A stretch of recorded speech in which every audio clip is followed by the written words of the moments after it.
We got somebody in the house that's no stranger to the show. You know what I'm saying? Our brother Gangsta Pat, man. How you doing, bro? I'm doing all right, brother. How about yourself? Now, I'm doing great, man. After a few decades doing this, I took about a year off, I want to say, give or take a few months, and I needed it, but now I'm Right, back, right. and I'm anxious to hear about what all you guys got coming out with and what you guys have been doing. Yeah, man. I'm actually working with a lot of the OGs in Memphis, man. You know, me and Zerk got some stuff we working on. Me and Frazier Boy got some stuff we getting ready to do. Me and Country we in the process of working on some stuff now. I'm trying to get some stuff with Lil Chet in the future. It's like, man, just been busy working with these OGs. I mean, we found new life, you know what I'm saying? Like, they want to wake up the OGs up and hear what we're doing and, listen to some of that good old school. I think a lot of new people are starting to research the foundation of Memphis, you know what I'm saying, being that we got all this newfound success. So it's a good thing because it's creating new opportunities for the legends and stuff like that. So yeah, that's pretty much what we're doing. Yeah. We've been doing a lot of shows too. We got a show coming up Halloween in Memphis, man. At man, I can't remember that place right now. My head is in 1,000 places. It's at the I can't. I got a flyer on my page, Instagram and Facebook, so you could go check it out. My head is somewhere else right now, but yeah, Halloween night, man. It's a lot of OGs gonna be there. I can't remember everybody on the flyer, but I know it's LaChat, Tommy Wright, Zerk, Crunchy, and a few others, man. But we're gonna turn up, man. It's gonna be nice. Man, that's what I'm talking about. I love seeing you and Crunchy work together now because, it's no secret, you had the album, Tear Your Club Down, and there was some 3-6 Right. Mafia beef back in the day. What does it feel like to Right. be able to work with somebody that at one point in time you was beefing with? Uh, it feels great, man, because it's like, you see, a lot of people don't know that Crunchy was dancing with me before he even got with Paul and them. So our history go a little deeper. And me and Crunchy really never had no real beef. It was just me and Paul had some disagreements, and guys gonna ride with whatever team they on. I ain't mad. I understand that. So we really never had no real beef. Well, yeah, we was just both on different teams at one point in time, but wasn't no Yeah. real beef. Me and that brother ain't even never took a swing at each other. So, you know, nah, it wasn't no real beef. We just was on two separate teams. Like when you in college with somebody and then he go to one NFL team and another guy, the other roommate go to another NFL team. And y'all still cool, but when it come to game time, y'all may talk smack to each other, but y'all, in the end, it's really love genuinely. So, plus we were young, we was all in the spotlight. So, beef, it's just rap beef. Our beef really existed just in the music. It wasn't really no real street beef, you know what I'm saying? I mean, we had times where we had disagreements, but, it wasn't really no real hammer, you know what I'm saying? Me and Paul still probably, I don't know what Paul, I ain't talked to him in years, so I don't know where his head at. I don't know if it's love or is it still that or whatever, but, as far as my end, man, it's all love, man. We OGs now, man, so. I ain't mad at Oh, nobody. yeah. I don't have even energy to argue with nobody, man. So. Every time I talk to Paul, I always say, man, I hope someday you and Pat come together because the music that you guys can make now as adults, you know what I'm saying, would just be phenomenal. Because you guys were Oh we were yeah. kids back then, like you said, man. You were just Oh yeah, kids, yeah. Right. We you was know. young, man. Yeah. I mean, it ain't even too late today because we both still making music. I would be all Yeah. for it. I don't know how he feel, but I would be all for it, man. I ain't got no problem Oh with yeah. nobody. It's all love, man. You know. Oh yeah. Well, Yeah. talent likes to, you know what I'm saying, like steel sharp as steel. Right. And you see a lot of the rock legends right now coming together doing stuff. You know what I'm saying? People always want to see certain collaborations. Is there anybody Yeah. outside of Memphis that you never worked with that you would like to work with? Oh yeah, definitely. There's two in particular for sure. One of those people, one of those guys is MC Ren from NWA and Spice One. You know what I'm saying? Oh Those yeah. are two lyricists that I love listening to, and the third one is well, I probably should have put on first. That's LL Cool J. You know what I'm saying? I grew up a strong or a big LL Cool J fan, man. You know, back when I was real young, man, before I really even thought I was gonna be a rapper, I was listening to LL. So those three MCs right there, I like. You know, as far as the legendary, you know, guys I listened to back in my early years, you know. And me and Spice One actually ended up with on the same label, same distributor, you know, so I had a chance to chop it up with them, you know. And then we talked on your show as well too, you know. Yeah. So Yeah. yeah. So he came to Memphis not too long, I think last year sometime, but I missed him. I hated that because I definitely wanted to chop it up with him, you know. And of course Twister too. I can't leave Twister out. You know, I'd love to do something with Twister. And probably Bone Thugs and Harmony, man. It's, you know, them fire right there for sure, though. Them fire right there for sure. I can hear you and Twister. I can hear you guys doing an Adrenaline Rush remix, and I could also hear you doing a Deadly Versus remix with him. I think both of you would kill those respectively. Oh yeah, you know, I ain't gonna be able to be as fast as Twister, but you know, I think I can hold my own. You know what I'm saying? But I know he gonna murder it. You know what I'm saying? Yeah. So, yeah. Deadly Versus, Pat. That's a track that it never runs out of life, man. You released it a couple times. I think you released it on the Dro album as well. It's just a phenomenal track. It's timeless. Have you ever wanted to do a newer version to that? Or you think you leave it alone? I actually recorded a version where I just went off on it solo. But, you know, I do want to do a version with another rapper that can, you know, rap real fast. Cause, you know, rapping fast, going back and forth like that, it's always entertaining, man. It's always a good thing. I love hearing artists do that. So yeah, I would definitely love to remix it with somebody that can, you know, really bring their heat, man. Yeah.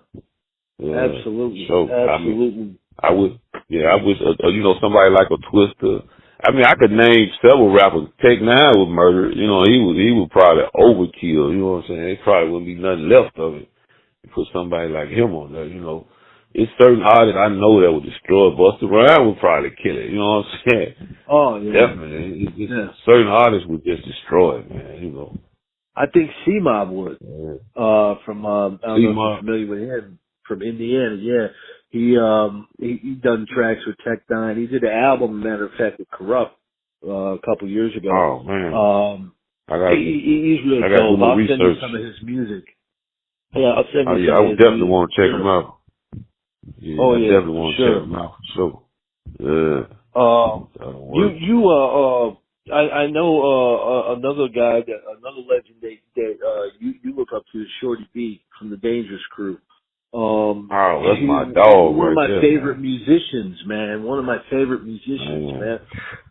Did you ever get the chance to work with him at all? With him being in Atlanta and back and forth to the Bay and all that? And I got a story that's a trip, but me and Shorty V, I ended up staying with Shorty V, man. When I went to Atlanta and, you know, I got into it with my CEO up there. And, I ended up just going over there with B for a little bit, man. You know, cause he was working with a lot of artists at the time. Dungeon Family, still doing this thing with Too Short. And it was just a lot of activity coming through his house. Everybody was coming to the Outlaws. He's one of the only people I know to have people from the Outlaws and the Dog Pound and all these different groups on these different sides in the same spot. Dungeon Family, I mean, you name it. Goody Mob. I seen, Big Gip over there. I mean, I was meeting everybody at Shorty B crib. You know, I ended up staying with him, man, and man, I learned a lot from him. That guy, it's like his talent is just unmeasurable, man. You know what I'm saying? He sit up and play songs on the guitar, note for note, like that Parliament, certain solos, he just play it note for note. It's like, how do you even hear all that stuff, man? It's crazy how talented that brother is, man. You know what I'm saying? It's amazing. Yeah, Shorty B, that's my dog, man. He introduced me to a lot of people. He taught me a lot of stuff, man. That's my dog for sure. One of my favorite things, I mean, he's done so many dope tracks with Short, but on that Dangerous Crew album, that track where it's just all guitar, man, that's sick. Right. Don't try this at home. Right. Yeah. If he show up to a Parliament show, George is gonna put him on stage, man. You know what I'm saying? That's how talented he is. You have to rehearse. If he show up to the show, George gonna put him on bass, man. He gonna make him play. You know what I'm saying? Yeah, that's one brother right there that's just handcraft. I be, we friends on social media, and I be just asking them, please, just make some videos of you playing, bro. Show the world that talent, man. You know what I'm saying? Like, he hadn't done it yet. I'm still trying to get him to do it, though, man. I think when people see him play, they'd be amazed, man. Yeah, because his abilities are just incredible. But now you as well, man. You're very musically inclined. You grew up in a musical family. Your dad was at Stax Records. What was Right. it like? You know what I'm saying, as a child, absorbing all that music and learning how to play yourself? Right. Man, it was, Stax was like my daycare. You know what I'm saying? It's like, Pops would have to go do these sessions, and my mom was at work, and he had to babysit me, so he would just take me to the studio, man. I just grew up around a lot of instruments, and as a teenager, when I started, getting my own little money, I would go to the pawn shop, just buy guitars and keyboards, and you know what I'm saying, anything I could find that I could play. I just recently bought a violin. I'm gonna learn how to at least play, certain notes off of it so I can sample it and just get different sounds. You know what I'm saying? Like, I just love, making sounds and recording and stuff like that and playing instruments. So Stax was like, it was like a good inspiration. It was like a teacher. Everybody in there was talented at something, man. And you just watching all these people do all these great things. And it just inspired me, to want to emulate what I seen. You know what I'm saying? Yeah. Yeah, I mean that had to have been the seed that was planted. When you said you early on with hip hop, you was listening to LL Cool J and stuff like that. What was the definitive, music you heard that says, you know what, I want to do that? Well, that wouldn't be any. Well, LL them inspired me to love rap music and pick my favorite rappers and stuff like that. But to be totally honest, the stuff that I heard that actually made me felt like this is what I want to do, I can do this, was this guy named W. Def in Memphis. He was a local guy, talented individual. He could rap. He used to do like cable vision commercials and stuff. And I remember one day, a guy named Stan Bell, the DJ that actually helped, not the first DJ, but the second DJ first DJ was Jackson Brown. Second DJ was Stan Bell. He actually helped blow my records up in Memphis, but he pulled out this 12-inch. He was on the radio, on air. He stopped the music and stuff and said, I'm going to pull out this 12-inch and play this local artist named W. Duff. And when he put it on, man, it was a song called Ain't Nothing Like the Bass. And I'm just listening to it. I'm like, wow, if this cat can do it, I know I can do it. That's what really made me say, you know what, man, I'm finna chase this thing. You know what I'm saying? I was already making stuff, but to actually just want to be confident enough to put it out and say, hey, man, I'm going with this. That right there, hearing him on the radio like that really inspired me to really want to go ahead and move forward in that direction. You know what I'm saying? Yeah, let you know what, this guy did it, I can do it. And you right. did. Like I said, you was just a kid though. You know what I'm saying? You was a teenager, and you were getting all this. You got a record deal with Atlantic. I think you was with Joy Boy before that, right? Yeah. It was Joy Boy / Atlantic. Yeah. Okay. Yeah. Yeah. So you was on the same label back then as Bass Patrol, DJ Fury, RX Lord, and all them guys.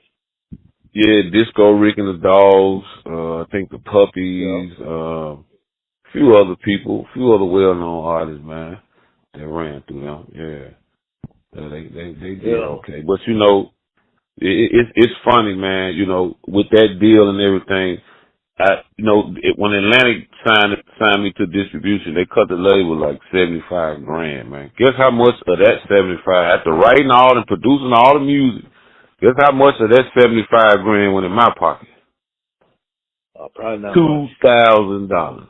$2,000. Oh my God. Damn. $2,000. That's terrible. Yeah, that is, Yeah. man. That is. But you know, David Porter, you know, Star and Stacks wrote all them hit records. He actually looked at my contract and he told me man, it wasn't no good, you know.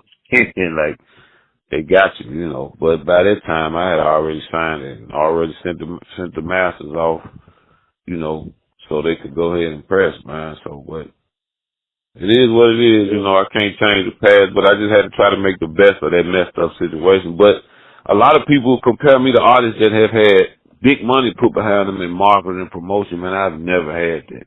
Once a label find out you can sell records without promotion, they'll never put a budget behind it. They'll just put you out there, let you sell, take that money and put it behind another artist, man. An artist that they may own 100% of or something like that, you know. But I wrote my own music and stuff, so they could never really own 100% of me. Because I was self-contained, you know, but that's why they wouldn't really push my stuff. I never was priority at a label, so they would never put a promo budget for me together. You know, they always make up some I imagine excuse. if they did, but the truth. It would have been a huge deal, man, because that album, to me, it holds its own against anything that was big that came out at that time. You know what I'm saying? There was a lot. You got to think 91, man, there was a lot of good shit that came out in 91. If they put that budget behind you, it would have been a different outcome. But you didn't, you didn't like sulk in that. You started right back up and went right into another album, All About Coming Up. Now you're on Ichiban.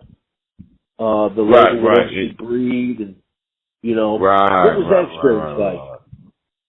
Well, I'm glad you brought that up because the All About Coming Up album, that was not really a Gangsta Pat album. That was an album that I wrote for another. I used to write for other artists too, but you know, I didn't like that whole Ichiban situation, man. It was just a lot of fraudulent stuff going on. So even with that All About Coming Up album cover, you see the finger sign, you know what I'm saying? Like, I was just pretty much just screw this whole project. But that wasn't, you know how, you know, I'm so young at the time, I didn't realize fans don't see all the stuff that go on with you in the record label, all the stuff behind the scenes. So they don't know how you feeling and how you thinking. I was just trying to really get them another project just to get Ichiban out the way because I didn't want to be with them no more because I realized where they were trying to take me. You got to realize they had Vanilla Ice at Ichiban. Ichiban was like the Big K of the music business. Okay, like you know, you got Coca-Cola, then you got the Big K brand. Yeah. Everything they was putting out, they were trying to be a replica of something that was already hot. Like they had a group called the Schoolgirls. They were trying to make them be the female version of Crisscross. You know what I'm saying? They had Vanilla Ice was at the time was they was trying to make him the next version of MC Hammer. They brought me in because I looked like DJ Quick. They wanted to kind of take me and capitalize on Quick's success. And once I realized somebody got mad at somebody up there and they pulled me to the side and be like, man, they don't care about you. They just trying to use you for this and blah, blah, blah. And they pretty much, and then they went and took an ad out in the rap pages with me and Quick right beside each other, trying to say we were separated at birth, blah, blah, blah, blah, blah. They put this out in a well-known, a big magazine at the time. So once I realized what they were trying to do, I'm like, that really is a black eye to me. You know what I'm saying? Like, that's a bad look. So it's like, I don't even perform songs off that album. Like, All About Coming Up, I disassociate myself with that. I never give any support to that record. I never did any promo for it. It's just out there floating. It seems like it just a sore that won't heal. You know what I'm saying? Like, I wish that whole thing would just go away. I was in a bad space at that time. And I just gave them something that I had wrote for other people. And guys were coming to me like, hey man, you trying to sound like you from somewhere else. Your whole sound has changed, blah, blah. You the soul out of you, blah. I had to realize they didn't understand what I was going through. That wasn't what I was trying to do. I was trying to not give them my good work. So they didn't benefit off my hard work. I just gave them some stuff I wrote. I kind of gave them stuff I knew people wasn't going to like, pretty much. You know what I'm saying? I knew it wasn't gonna be me, so it was just gonna flop and it was gonna go away, and I was gonna come out with the good stuff behind it. Because notice I came out with Sex, Money, Murder, Deadly Verses after that. So I know how to give them the good stuff, but I wasn't trying to give them the good stuff on All About Coming Up. It was just something I gave them just to get the contract over with so I can move on from Eazy-E. You know what I'm saying? And then you went to Power Records from there? Yeah, I was still with Power. Yeah, I was still with Power during the first phase of Eazy-E. But what happened with Power was we just renegotiated how we would do these deals. You know what I'm saying? So that's why I started at first. Then I like Sex, Money, Murder. I kind of started leaning back toward giving them some good stuff. Then Deadly Verses, I just went on gave the juice. But Deadly Verses, they moved away from Eazy-E to Triad. You know what I'm saying? Which is where Spice One was. So that's how me and Spice One ended up in the same situation, dealing with the same people, and we both pretty much had the same experience with them. You know what I'm saying?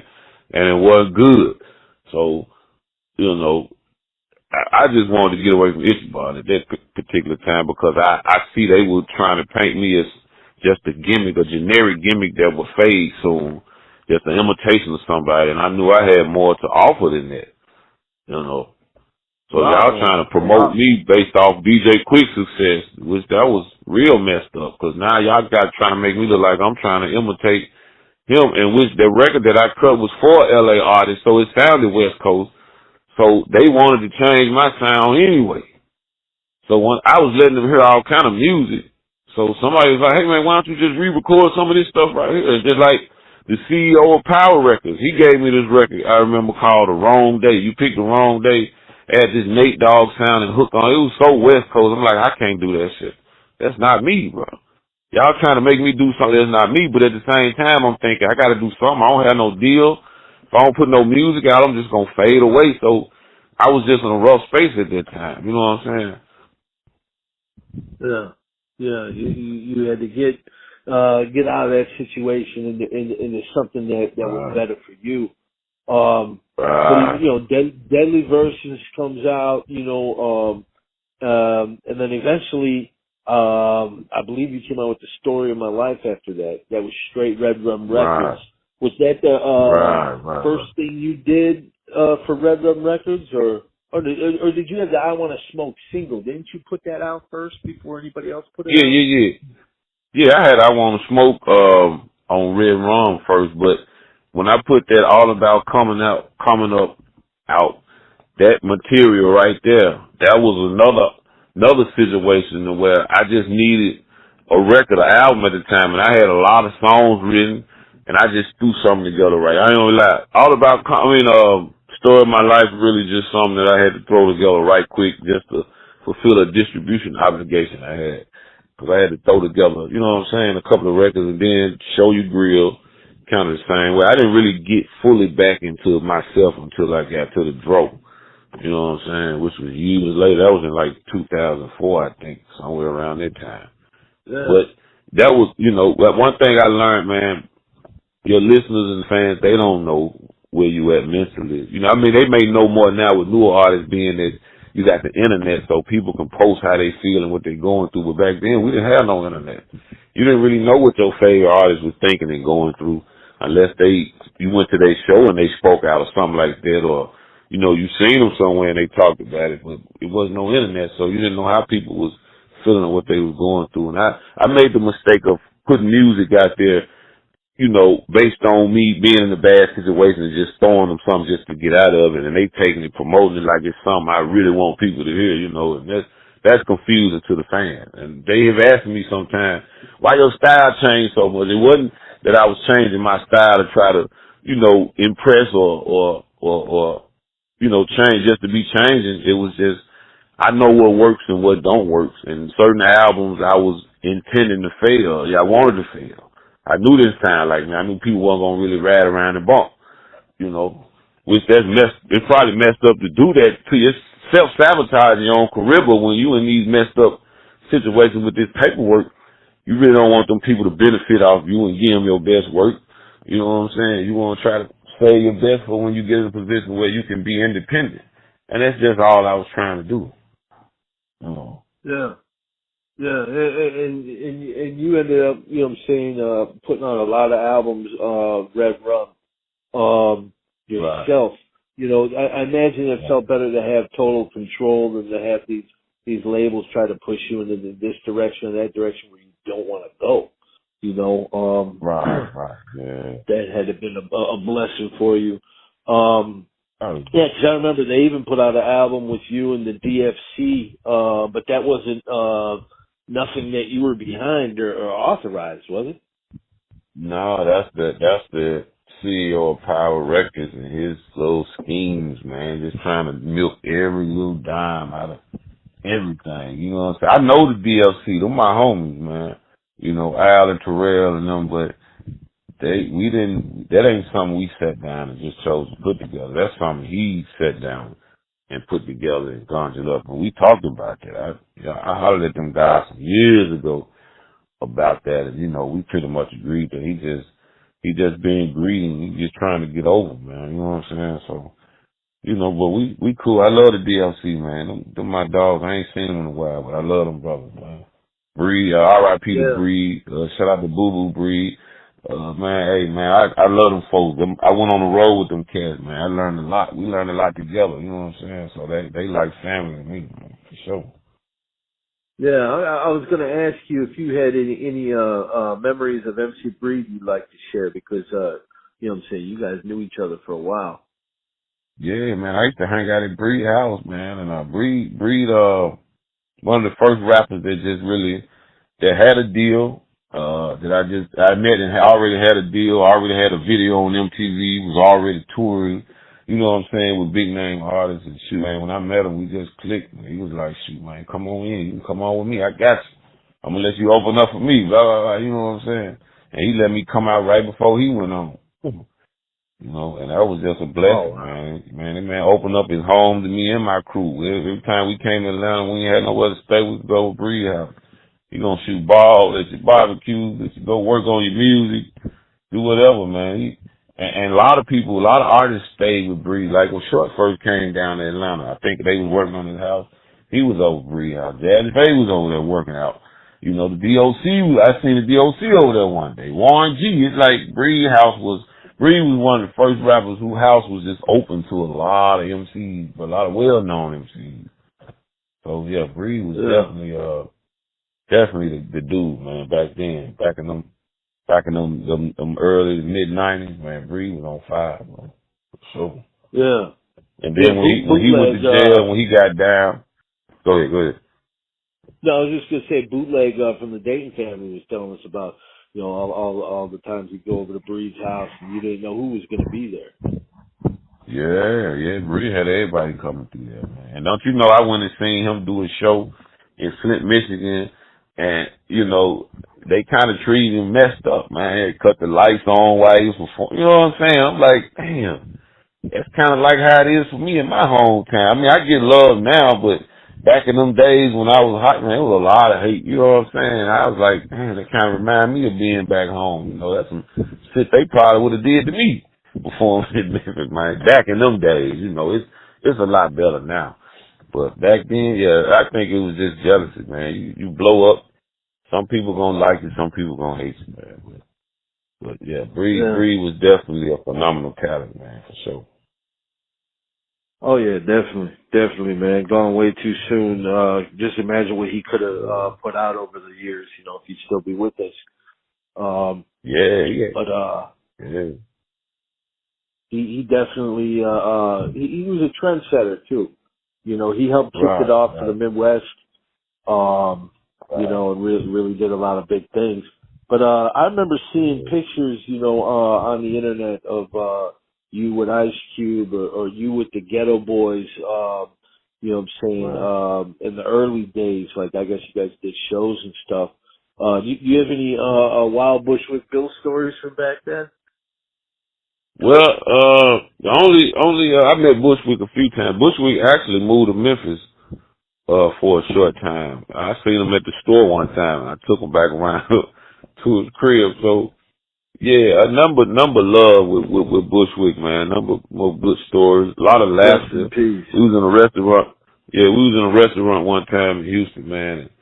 and to see this guy get up and go steal some chicken out the back of them folks' restaurant. I mean, he just used to do hilarious stuff. And also, I had a chance to witness a small argument between, Willie D and Bushwick and Faith. They used to have, as any group, they used to have these confrontations. And I remember seeing a documentary how they talk about how they used to argue. So I had a chance to witness a small piece of that. We rode on the van with them from the hotel to the show we did in Memphis, from the hotel to the venue. And Bushwick and Willie D, and it was like a dream come true for me, because I'm a Ghetto Boy fan, man. And meeting them and riding in the van with them to the show, man, that was like a dream, bro. So hearing them go back and forth a little bit, you know what I'm saying? It just was amazing. So Bill and Bushwick, Willie D and Bushwick? Willie D and Bushwick, yeah. To hear them argue a little, it just had a little light argument, you know what I'm saying? But when I seen that documentary, I was like, wow, I remember being around just a little bit of that, you know what I'm saying? But yeah, Bushwick Bill was definitely another raw talent, man. One of my favorite songs from him is, what's the name? Size Ain't Shit. That's one of my favorite Bushwick records, man. You know what I'm saying? But, yeah, I love it. We was talking about it one time, cutting some records together, but I didn't see him again for a while until they came back and did a show here. Him and, Willie D. Scarface didn't show up. It was just him and Willie D. That was the last time I seen Wicked live, man. And after that, I heard a lot of them passing away, but yeah, man, that was my little homie, though. Yeah. Oh, yeah, sure. Definitely, man. He was a real one. We had him on the show several times. And there was one time after the show, he told me, he's like, "Hey, Scott, can you give me a ride?" I told, "What do you mean, you're down here by me?" Because I live in Southern Illinois. And he's like, "Yeah." He was about 30 miles from the bus stop. And he needed to go to St. Louis. And I was like, all right, I'll take you to St. Louis. I get in the car and I'm going. And I'm halfway there. I drove about 15 miles. It's about 30 miles to get there. And Bushwick's like, "Scott, I'm on the bus. I'm leaving." He's like, I don't need your ride, but thank you anyway. It's funny like that. Bushwick was like that, man. He was a hilarious dude. Funniest thing he told me though, he did a documentary, or he appeared in a documentary that Luther Campbell did, and he didn't get paid for it. Luke didn't pay him.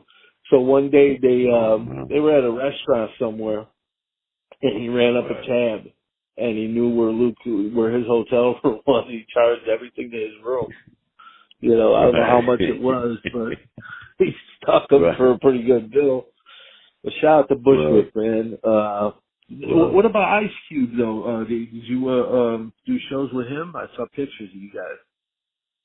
Yeah. When he came to Memphis, I did the Cook Convention Center with Ice Cube. He had left NWA, and he had the America's Most Wanted album out, and that's when he was going around promoting that record. And I had met him before that though in Memphis at the Coliseum when they used to come here with they came with Too Short. They was NWA then. I got backstage and man, I hung out with them guys. I was rapping for Eazy. I probably did every rap song I ever wrote for Eazy. At that time, I think I was probably 14, 15, and I was rapping for Eazy. But he would listen, say no. He kept having me to rap over. Then he took me to Dre, and he was like, Dre was listening. Dre looked at me like, yeah, okay, I. So Eazy was like, you know what I'm saying, go write your number down, man. He said, hold on, I'm gonna go get a pen so I can write my number down for you. He's gonna give me his number because he was coming to Memphis. He had some little. I ain't trying to dry snitch on him, but he had some little females. I think they was doing his hair or something like that, but he had some little females that he was dealing with in Memphis, and he used to come down. Him, Yellow Boy, they used to be in Memphis unannounced. They'd be at the club No Name with Spanish Fly, scratching on the turntable and stuff. So him and Yellow Boy was coming down here just on the fly, man. And we connected with him and chopped it up with him a few times. And I actually went to Compton, me, Reginald Borden, and this guy named Doty. And Pretty Tony, we actually flew to LA went to Compton, and we actually called some people that could put us in touch with Eazy, and we ended up going to, I don't know which office, I don't know if that was probably the office or Rufus' office that we went to, but we went to one of the offices that they were frequenting at the time, but they were on the road. They wasn't in town, but we left all kind of music and stuff like that. But my CEO at the time, Resident Boylan, I don't know who he was communicating with somebody up there, but I can't remember. It's been so long ago, man. But anyway, they ended up getting the material, but they never got back with us. But by the time I talked to somebody from Rufus, I was tied up in another contract, and that's when they went to Nashville and got Pistol, and they were signing. Rufus was actually signing acts out the South, man. At once upon a time, Yeah. you know, I should have been on that train. I should have been a Rufus artist, but I was tied up in some more paperwork at that time, man. I knew I wasn't gonna be able to just get out of at the time, so you know, I think I missed that shot. But Eazy was searching, and I know he had my music because my sister married a guy that was working with NWA that was from California, and he used to send my stuff to Dre. But Dre had a waiting list that was so long at the time, man. Like, you know, he was working on a lot of artists, but his waiting list, some artists never came out. I just didn't want to be on that waiting list, signed and on that waiting list. You know what I'm saying? Like, Yeah, so I you don't need that. Yeah, no, for sure. But I would have loved to have worked with anybody from Rufus at that time, man. That would have been like a dream come true as well. You know. But I ended up getting a Miss LA tour jacket, man. You know, I took a picture in it though, but you know, that was years ago, man. And you know, when those guys came to town, I always got a chance to hang around. You know, so I had a chance to hang out with him anyway. But I still want to cut a song with MC Ren. That's still a dream of mine, but for sure. Ren like my favorite rap out that group, man. Yeah. Yeah, he dropped a bomb ass EP, Osiris, a couple years ago. I don't know if you heard that one. Oh, okay. Nah, I gotta go 7 or 8 research it, man. tracks. Yeah, Ski on there, and you know, other guys, man. It's a dope project. You know, it's kind of you look at some of your favorite shows, and you see that the guys are still alive, you know, they're still acting, and you want them to reunite. It's the same way with music. Right. You know, right. while Dre and Yella and everybody's still around, why not do something? They missed the opportunity with the Ghetto Boys because there was a point in time you had DJ Ready Red, you had Bushwick Bill, you know, I think they was all going to do something. And then, you know, life is too fragile. They tried it with 3-6, the Mafia 6, you know, Lord Infamous. What about Lord though, man? Yeah. He was such a humble dude. I mean, like very approachable. You know what I'm saying? Do you have any stories about him? Did you ever, you know, maybe talk about working together with him? Man, I taught Lord how to structure his verses. Lord didn't know. When I first met Lord and Paul wasn't rapping at all. Paul was just DJing. Lord was the rapper. But Paul was trying to rap, but Lord was really the rapper. But Lord didn't know how to, you know how people can rap, but they rhyme words don't always end on the right spot, or they don't end on a 16, they may end on a 13 or something. You know what I'm saying? Like, I taught him how to structure his verses. You know what I'm saying? And, man, he just took it and ran with it, and he turned into a beast. You know what I'm saying? Like, Lord developed real fast. So yeah, he's a talented brother. We were supposed to do I Wanna Smoke together, the remix, because he had a song called Where's the Bud. You know, I was gonna jump on there with him, and he was gonna jump on I Wanna Smoke with me. We always wanted to work together, but like I said, man, you know, me not seeing eye to eye with Paul, that interfered with a lot of that. And Paul and Ricky's family, you know what I'm saying? So, you know, I ain't gonna expect nobody to go against their own family, you know, so we just kind of put everything on hold. Me and Laura always talked about working together, so that's all we talked about every time we see each other. You know, my niece and his wife graduated college at the same time, so we were at their graduation together, outside hanging out, man. I was drinking, sipping on a little something, and he was smoking a cigarette behind it. We just sat out there and talked about all that shit, the beef. We pretty much squashed all this. He apologized to Beard, I apologized to him, man. And we just talked about, working together, man. So it's like, yeah, Lord was my dog, man. We got past all that bull crap. We were cool as hell before he passed away, man. Yeah. But we and Lord never had no issues. It was like I said, it was just Paul, man. That's all. Yeah, man. Rest in peace, Lord Infamous, man. Hard to believe he's been gone all these years too. Yeah. But Pat, man, it's always an honor to talk to you, man. I'm gonna fade back a little bit. I'm gonna bring on the homie DJ Lord Sinister from France. I know he's got a few questions for you. Send you there, brother. Cool. Appreciate it. Yes, sir. Yes, sir. Gangsta Larry. What's going on, man? You all right? Yeah, cool. I'm fine already. Yeah. Cool. Can you tell us about your song Legion of Doom on your album One Suspect with Psycho and MC World? And can you tell us about the group too? Right, Legion of Doom. Actually, when I first came to OTS Records, not OTS, but it was Good to Go at the time.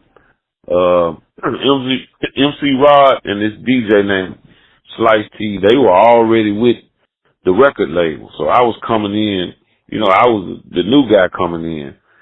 But I came in and just outworked everybody, you know what I'm saying? I kind of knew a little more than they did musically. So when I came in, they had stuff they were working on, but they didn't have anything done. Within the first 2 days, I cut a whole record finished, the verses, the hook, everything. And the CEO was like, wow, he was looking at my work ethic, and he was like, man, we might need to get behind Pat and let him go ahead and blah, blah, blah, blah, because he seemed to know what he's doing, he got direction, and he getting stuff done. So I kind of came in, and I ain't gonna say took over, but I kind of outworked everybody, and I ended up putting them together and forming the Legion of Doom, you know what I'm saying? So, but they didn't have a group name, I don't think. They was just some guys just playing around with some equipment every day, but I don't know if they would come, because they never let me hear anything they recorded. So when I came in, that's when songs really start being done, and I ended up coming up with an album. So at the Legion of Doom just kind of formed. It's like whoever around. I brought Psycho and Mac 10 in, and that's kind of where it started. It was just a catchy name, you know what I'm saying? The name was inspired by cartoons. It wasn't really nothing that we did to give us our reason to call ourselves, other than we like the cartoon, man. So we just decided to roll with that name, and that's all it was, pretty much. Yeah. And there were a lot of people into OTS record session with the original Boylan. At the time, you got Scarface, Al Capone, Edward MJG, were called DOA at the time. It's crazy. DJ Zark, Radical T, and even Paul and Lord had 14 at the time. Can you tell us about this time era of old people recorded at the same time? Right. Yeah, for sure. Yeah, man. Them days were amazing. He had a hell of a roster, man. We had a long list of talent, man. And most of those people went on to do their own thing and blow up in their own ways, and make the snowball even bigger, you know what I'm saying? Yeah. Can you tell us about also Razor J, the owner of Club Expo, Club No Name in Lama Avenue, who just died recently, where DJ Spanish Fly, John Disco Hound, Sonny D, rest in peace, also. Oh, man. Mixes. Those guys ran the city as far as the DJs, you know what I'm saying? Like Razor J was a legendary personality and DJ, man. He had his own lane. Like nobody could touch what Razor J was. He had his own thing, he was a huge personality. He was like a comedian DJ. It's like when you went in the club to see him DJ, you got a comedy show, you got a radio show, and you got a club show all in one. You know what I'm saying? He was just like a one-man entertainment company. You get all those different elements when he DJ. Disco Hound, You know, pretty much the same way, man. Big personality, man, great DJ, knew all the stars. He could connect you with the people that you need to be. You know, Disco Hound was the first guy to help put me in a limousine, you know what I'm saying? He the reason I did my first show and pulled up in a limousine was because of Disco Hound. He had the plug on the limousine back in the day, so, you know, I always loved for Disco Hound, man. And, man, Spanish Fly, like, he was like the Herbert Hancock of mixing back then, you know what I'm saying? Like, far as chopping up samples and looping beats and stuff like that. Fly was the king of that stuff. He had the hype, crunk, get buck crowd, man, and he was the maestro of it all, you know. But Memphis was ran by DJs. Like, DJs had all the power in Memphis. And a lot of people don't know that, right. Oh, don't let me forget the Don, though, Sonny D, man. A lot of people forget Sonny D. Sonny D was like, yeah, he was the first really to do it all. He was like he really the Pied Piper of it. Sonny D, man. And Raider J and Sonny D used to have a rap record called Down South Rappers back in the day. A lot of people don't know that. You know what I'm saying? They put out records, but DJs ran, before Gangsta Pat, Memphis was a DJ town. You know what I'm saying? Yeah. But when I came out with the rapping, I surpassed all of that. I pulled the focus just off the DJs and showed the city, man, we got rappers too. We ain't just got to listen to these DJs rap because they control the airwaves at the time. They control the music on the club. You know what I'm saying? They had the radio spots, the weekend mixes. It's like instead of putting on the rappers that could rap, they were trying to rap themselves. So I feel like if it weren't for me coming along at that time, rappers would have probably been getting blocked out a lot longer. The only way I was able to surpass all of that was to go get investors to press up real product, get the record on the radio, and make my presence, you know, more stronger than the DJs. Because the DJs, they had everything on lock. They had their own distribution network going. They had all the car stereo shops where they had their tape selling. You know what I'm saying? And they were putting instead of putting Memphis rappers on their mixtapes, they would rap themselves. They put their own raps on there. They would just block the rapper all the way out. You know, so before Gangsta Pat, they wasn't really putting a lot of rappers on their mixtapes. They was just making raps on their own.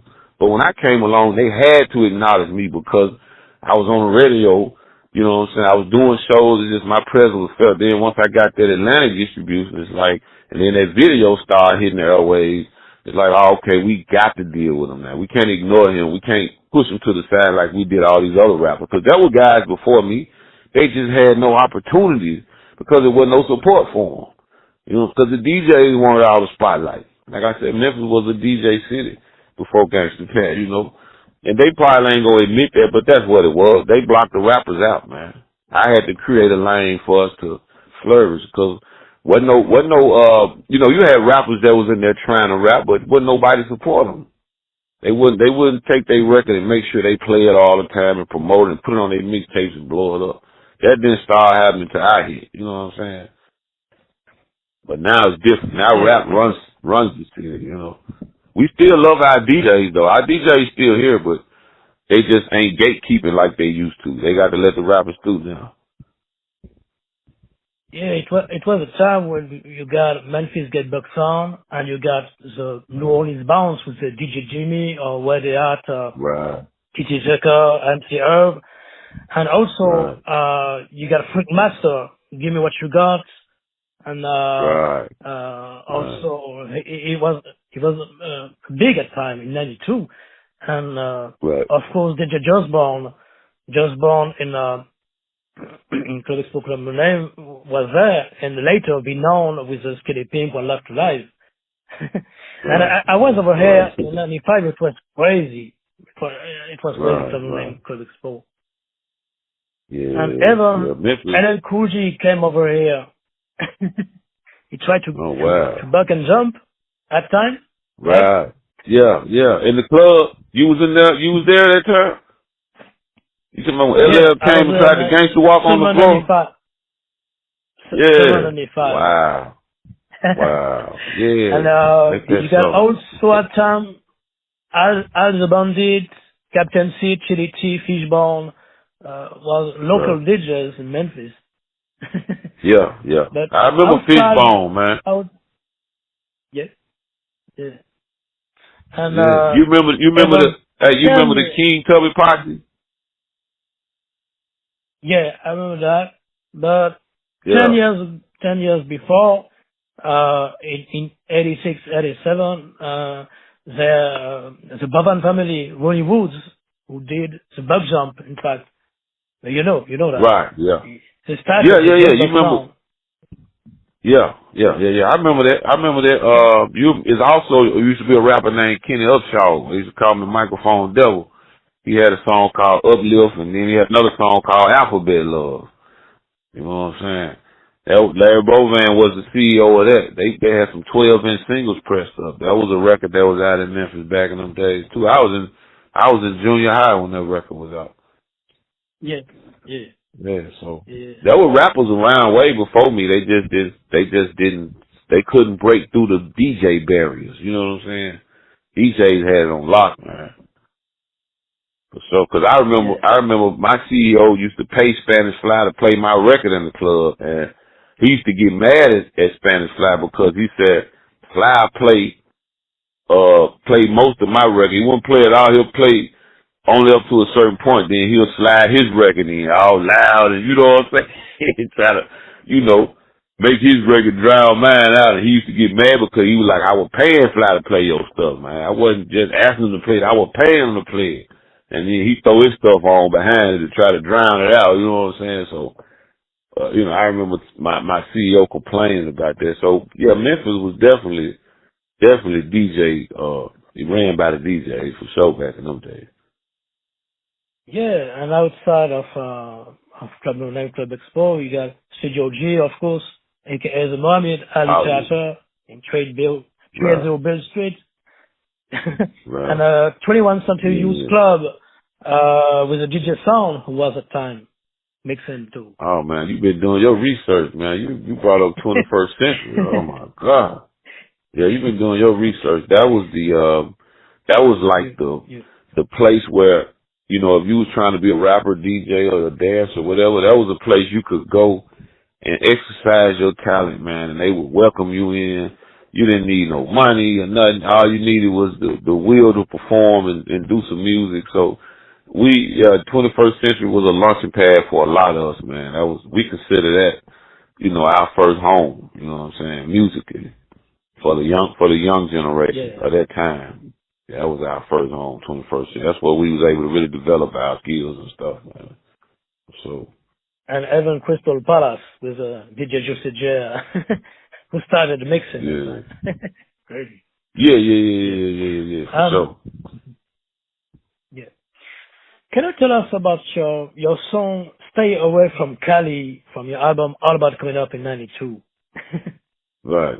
I wrote that whole album for another artist, man, and when I realized what kind of deal I had with Ichiban and where they was really trying to take me, I just wasn't trying to give them none of the stuff that that I considered good at the time. I gave them some material that I wrote for another artist because I just, I felt like that deal was already doomed from the start. So that particular album, I wrote those songs for somebody else, so I never performed them live. I don't know the lyrics to most of those records, you know what I'm saying? I kind of just wrote them, dropped them, and never dealt with them again, just to turn that album in, which is I shouldn't have done that, but I was so young at the time, and I was feeling a certain way about the label, and I realized they were they had a fraudulent mission. They was trying to make us be imitations of whatever was the biggest thing selling, you know what I'm saying? And I just didn't like that, man. I wasn't with that. I knew I had more to offer the music than that, so I just kind of gave them a record. But some people, surprisingly to me, I was trying to make people not like it, but surprisingly, some people end up liking that album, man. But it's definitely not me at all. You know what I'm saying? I don't really, like I said, I never performed one song off the album. But some people seem to find enjoying listening to it. It's got some few little strings on it. But Yeah. yeah, it's kind of just out And there, man, on its own. you wrote this song was called "God Plays" on your album The Draw in 2004. Can Right. you tell us about this one? The meaning, God, please. Yeah. Yeah, it's just man, you know, sometimes you do so much wrong in your life, man. You just want to try to contribute something back that feels right sometimes. You know what I'm saying? Like no matter how bad of a person is, at times everybody kind of feel like, man, you know, they have their little soft spot with themselves for a minute, and just get in their little emotions, and you know, you have a spiritual awakening and stuff like that, and you just want to contribute something that people can listen to that don't want to hear all the cussing and the violence. That's all that was, man. It wasn't really nothing that special about it. It's just, yeah, I do believe in God. I will talk about it from time to time, but believe it or not, I've had people that don't believe in God to tell me I was wrong for making that record. Like, you know what I'm saying? It's like, so it's mixed emotions. You know what I'm saying? But I mean, it was something I felt like writing at the time, and I wrote it. So you know, I ain't mad at it. It is what it is. Yeah. I have a mystic theory about the Memphis sound. The Memphis sound is defined by DJ Zerk, Mr. Maceo, DJ Sounds, Quickie, Paul, and influences the whole world, pioneer. Did you think the Memphis Pyramid Arena have a magical influence on Memphis rap and make maybe a cryptic, hypnotic trance music? Because his music is unique. Even in clubs, it's like a voodoo dance, voodoo trance. And it's crazy. Right. It's crazy. The Pyramid Arena was created in 91. And at the same time, you got SNK, Spanish Fly, Tony blow up at this time. The same era, 91. Right. What do you think about this theory about the Memphis Pyramid can influence unconsciously Memphis rappers? Right. It's crazy.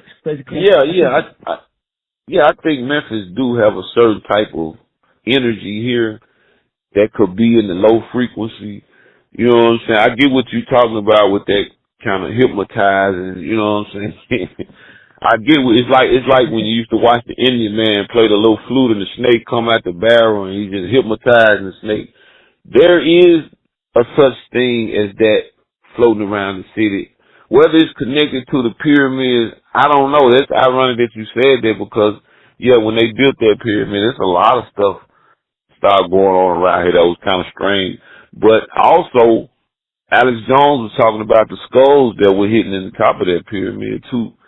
So, and then that's ironic how after they shut down as an entertainment center, they removed those two those two statues. I don't know what they were, but there was two Egyptian statues in front of that pyramid. They relocated them and they put a fish on top of the pyramid, which is, you know, people use that on their cars to represent Jesus and stuff like that. So I just thought that was ironic that they put that fish up there. You know, when the fish represents God and the triangles they claim to represent something else, but it's just amazing. But yeah, I think there is something spiritually connected to that pyramid, and the frequency of the city has lowered a lot since they built it, man. You know what I'm saying? But I know exactly what you're talking about that hypnotizing type of element that's in the city with that slow down music and the low frequency basses.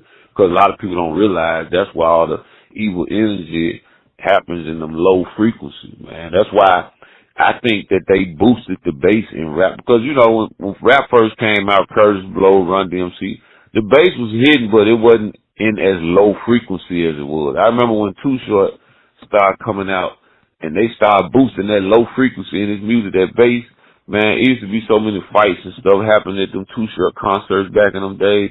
A lot of people don't talk about that no more. I did a show with Too Short in Memphis one time, and man, people got shot, fights broke out, you know what I'm saying? And I think it attributes to that low frequency in his music that they was pushing at the time. Just like 3-6 Mafia, they got a lot of that low frequency in their music, man. You know what I'm saying? And low frequencies are where all the, you know, the evil demonic energies dwell. That's why you don't hear low frequencies in like Catholic church. They have all these high frequencies. But you go into the Christian church, they got a whole drum set. They got a bass player. You know what I'm saying? They touching the whole spectrum of frequencies. And then when they get to stomping that bass drum real fast, boom, boom, boom, boom, and people get out and they do these dances and all this. It always looked demonic to me. I didn't ever see shouting and stuff as something that, because I think God is a calm God. All that hypeness and all that. That's to me, that's unacceptable behavior in a church, and that's radical. And I think that only happens when you push them low frequencies like that. That's just my opinion. But yeah, I get what you're saying about the pyramid and about that hypnotized and slow, you know what I'm saying, vibe that's in the music. Yeah, I'm aware of all of that. I think it does exist, and it's amazing to hear you touch on that, man. You know what I'm saying? Like you get it. You know what I'm saying? You see it. Yeah. It's like they're in a trance. It's crazy because also in 1986, the architectural plan of the Memphis Pyramid was entirely in gold.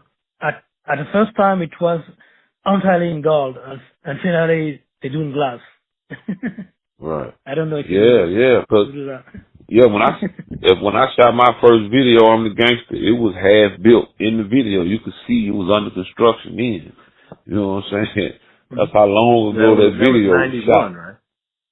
Yeah, 91. Yeah, I think 91. it was 91, something like yeah, 91 for sure. So yeah, man. So yeah, that pyramid definitely brought. The planet is 1986, in fact. They got some plans in 1986. Right. Yeah, Pat, we're coming up past the hour mark. I want to thank you so much, man, for taking the time out to chop it up with us again, man, because it's always a pleasure. Before we go, though, I want to give you the floor, but Sin, do you have any other questions before we get Pat the floor? Yeah, man, I just want to say, no questions. Go ahead. Go ahead, my bad. I thought you talking to me, you talking to you. Go ahead, brother. Okay. Which Memphis step you bought the first Memphis step you bought at the time? Wait a minute. Say that. I can't hear you clearly. The first Memphis, what now?